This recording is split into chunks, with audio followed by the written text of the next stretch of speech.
अब जब ये घातक वायरस हमारे बच्चों को भी अपनी चपेट में लेना शुरू कर चुका है, मैं डॉक्टर परमेश्वर अरोड़ा आज आपको बताऊंगा कि कैसे आपने अपने बच्चों का ध्यान रखना है, कैसे इस घातक वायरस से अपने बच्चों को बचाना है। अब आप पूछेंगे कि पहले बच्चे अफेक्टेड नहीं हो रहे थे, अब बच्चे अफेक्टेड क्यों होने लगे?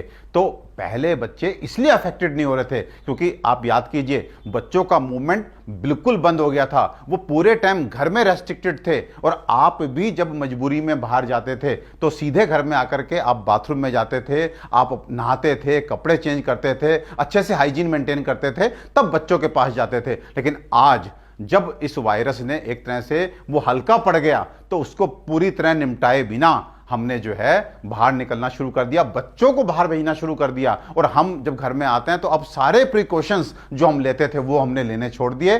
दैट्स वाई आज हमारे बच्चे भी अफेक्टेड होने शुरू हो चुके हैं। एनीवे, अब मैं आपको बताता हूं कैसे हम अपने बच्चों को इस घातक वायरस से बचाएंगे। तो सबसे पहले तो हमने पहले जो डर था एक हमारे दिमाग में, उसको कुछ दिनों के लिए, और जब मैं कुछ दिन बोलता हूं तो मेरा मतलब है 1 से 2 महीना, केवल 1 से 2 महीना आपने फिर से उतनी ही सावधानी बरतनी है। अब सावधानी किस तरह की? हमें अपने बच्चों की पढ़ाई और उनके कैरियर, उनके फ्यूचर की चिंता किए बिना अब अगले 2 महीने के लिए उनको वापस से घर पे बिठाना है। विश्वास कीजिए, ये पढ़ाई, ये कैरियर सब बाद में बन जाएगा, लेकिन ये सब जीवन से इंपॉर्टेंट नहीं है। अगर बच्चे को किसी भी प्रकार का कोई कष्ट हुआ, या जो हम आज देख रहे हैं कि पोस्ट कोविड कॉम्प्लिकेशंस के कारण लोगों के ऑर्गन्स कमजोर हो जा रहे हैं, उनके लंग्स खराब हो जा रहे हैं, उनके लीवर खराब हो जा रहे हैं, तो ना केवल हमने अपनी जान बचानी है बल्कि अपने ऑर्गन्स को भी बचाना है। ऐसा ना हो कि कोई बड़ी बीमारी, कोई ऐसी बीमारी जो जीवन भर हमको झेलनी पड़े, वो हमें लग जाए। तो प्लीज आपकी प्रेफरेंस इस समय हेल्थ की होनी चाहिए, अपनी जीवन की होनी चाहिए। कैरियर और पढ़ाई 2 महीने में कहीं नहीं जा रही। बच्चों को प्लीज बाहर कॉलेज, स्कूल, ट्यूशंस के लिए मत भेजिए। नंबर 2, कभी कभी साइकोलॉजी के नाम पे कि बच्चे घर बैठ करके इरिटेट हो रहे हैं, डिप्रेशन में जा रहे हैं, उनको पार्क में थोड़ा सा आउटिंग होनी चाहिए, घूमने जाना चाहिए, थोड़ी सी एक्सरसाइज होनी चाहिए। तो प्लीज ये 2 महीने आप उनको घर में एंटरटेन करें, लेकिन उनको योगा के नाम पे, एक्सरसाइज के नाम पे, वॉक के नाम पे, प्लेजर के नाम पे पार्क वगैरह भी ना भेजें। सेकंड, अगर बाहर मजबूरी में जाना भी पड़े तो ध्यान रहे कि मास्क जो है वो बच्चे प्रॉपर लगा करके जाएं। हम डॉक्टर हैं, हमारे पास पेशेंट आते हैं and you will be surprise, वो छोटे बच्चे जो गोद में होते हैं उन्होंने कोई मास्क नहीं लगाया होता, और उनकी माताएं उनको लेकर के जो है बाजार में घूम रही होती हैं। तो प्लीज इस तरह की प्रैक्टिस बंद कर दीजिए, ये आपके लिए बहुत घातक हो सकती है। तीसरा, हाइजीन जो है वो मेंटेन कीजिए। बच्चों को आदत डालिए कि वो दिन में कई बार साबुन से हाथ धोएं, सैनिटाइजर का प्रयोग करें। अब कुछ बेसिक चीजें जो बच्चे भी कर सकते हैं वो मैं आपको बताने जा रहा हूं, जो उनके लिए बहुत ही एक तरह से उनके जीवन को बचाने वाले साबित होंगी। तो उसमें सबसे नंबर 1 पे आता है कि आप उन बच्चों को दिन में 2 बार स्टीम जरूर दें। देखिए, प्लेन वाटर स्टीम केवल 30 सेकंड में बन जाती है। 150-200 रुपए का स्टीमर आप ला सकते हैं मेडिकल स्टोर से जाके, और आप 5 मिनट के लिए सारे घर भर भी लग जाएंगे तो स्टीम काफी है। तो आप सुबह शाम स्टीम जरूर लें। साथ में उनको किसी भी बहाने से, किसी भी तरह बहला फुसला करके आप 8 चम्मच 10 चम्मच गर्म पानी जरूर पिलाएं। उसके बाद उनको चुटकी भर सेंधा नमक, फिर से ध्यान से सुनिए, चुटकी भर सेंधा नमक दिन में 1 बार जरूर चूसने के लिए दीजिए। और जो बच्चे 10-12 साल के समझदार बच्चे हैं, यदि संभव हो उनको काली मिर्च चुसाइए, उनको लौंग चुसाइए, उनको अजवाइन चुसाइए, ये सब उनके लिए बहुत अच्छा है।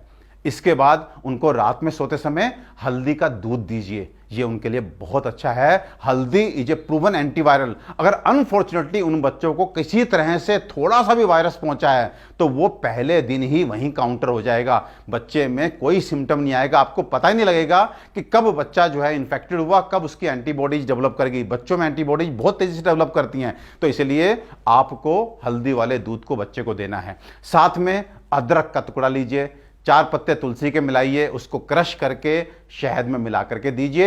एक आयुर्वेदिक औषधि का नाम मैं यहां लेना चाहूंगा जो मुझे ऐसा लगता है कि हमारे देश के हर गांव में उपलब्ध है, हर शहर में उपलब्ध है, कोने कोने में उपलब्ध है, हर आयुर्वेदिक कंपनी उसे बनाती है, और वो औषधि है सीतोपलादी चूर्ण। सीतोप्लादी चूर्ण एक बिल्कुल सिंपल सा एक फॉर्मूला है जिसमें मिश्री है, वंशलोचन है, पिपली है, इलायची है, दालचीनी है। स्वाद भी बहुत अच्छा होता है, बच्चे बहुत आराम से खा लेते हैं। तो बच्चों को इररेस्पेक्टिव ऑफ कि उनको खांसी जुकाम है कि नहीं, लेकिन आप चौथाई चम्मच से आधा चम्मच सीतोप्लादी चूर्ण शहद में मिला करके दें। साथ में तुलसी अर्क, अब बहुत सारी कंपनी बना रही हैं, आप किसी भी कंपनी का तुलसी अर्क लाइए, उसकी 2-4 बूंद जो है पानी में मिला करके बच्चों को दीजिए। देखिए ये वो चीजें हैं जो उनके लिए ना केवल प्रिवेंशन का काम करेंगी बल्कि इनिशियल स्टेज पे एंटीवायरल का काम भी करेंगी। साथ में एक बात और बताना चाहूंगा जो आपने कान खोल करके सुननी है कि ये चीजें आपने देनी है। ये तो आपने सुना, अब क्या चीजें नहीं देनी है वो बहुत इंपॉर्टेंट है। नंबर 1, बच्चों को इस समय, क्योंकि ये वायरस रेस्पिरेटरी वायरस है, ये गले को खराब करके, ये नाक में जाकर के, ये लंग्स में जाकर के हमें एक तरह से अफेक्ट करता है। तो आपने वो चीजें जो अमूमन हमें खांसी जुकाम देती हैं, लंग में कंजेशन करती हैं, हमारा गला खराब करती हैं, जैसे ठंडी चीजें, वो बच्चों को बिल्कुल नहीं देनी। ठंडी चीजों से मेरा मतलब फ्रिज का ठंडा पानी, cold coffee, ice cream, cold drink please मत दीजिए। फिर खट्टी चीजें कहने का मतलब है जैसे अचार हो गया, आपका इमली हो गया, या जितना भी प्रिजर्व्ड फूड है उसमें भी हिडन खटास रहती है, वो खाना मत दीजिए। बासी खाना ये भी खट्टा कहीं ना कहीं हो जाता है। कभी कभी हमारे टेस्ट बड इतने मजबूत नहीं होते कि उस खटास को महसूस कर सकें, और माताएं हमारी बहुत ही एक तरह से स्किल्ड होती हैं, उसमें कुछ कुछ ऐसी चीज मिला देती हैं कि पता ही नहीं लगता कि वो जो है कल की सब्जी है। तो प्लीज ये कल की सब्जी आप 2 महीने बाद खा लीजिएगा। अभी आप घर पे बच्चों को ताजा खाना खिलाइए, जितना हो सके सुपाच्य खाना खाइए। साथ में बाहर का जंक फूड जिसमें बर्गर है, पिज़्ज़ा है, मोमोज हैं, ये सब प्लीज प्लीज प्लीज मत बच्चों को दीजिए। उनको खुश करने के नाम पे, उनको इनाम के नाम पे आप प्लीज उनको मत दीजिए। हाँ, एक बात और कहना चाहूँगा, पिछली बार लॉकडाउन में मैंने देखा कि घर में बहुत केक बने, घर में पिज़्ज़ा बने, मेरे ख्याल से चाउमीन नूडल्स खूब बने, सब ने खूब बढ़िया से बनाया, लेकिन ये भूल गए कि वो भी मैदे के ही प्रोडक्ट्स हैं। इस समय हमने मैदे की चीजें नहीं खानी, इस समय हमने गरिष्ठ आहार नहीं खाना। जितना हो सके, जितना सिंपल आप खाना खाएंगे उतना आपके लिए अच्छा है, आपके बच्चों के लिए अच्छा है। तो प्लीज उनको कन्विंस कीजिए, बच्चे बहुत समझदार हैं, उनको कहिए कि आपको अगले 2 महीने के लिए बिल्कुल सिंपल चीजें खानी हैं, ये बहुत जरूरी है। ऐसे ही जीवन शैली में भी उनका रात में अधिक देर तक जगना बंद कीजिए। जब हम नेचर के साथ जाते हैं तो डेफिनेटली हमारी जो रोग प्रतिरोधक क्षमता है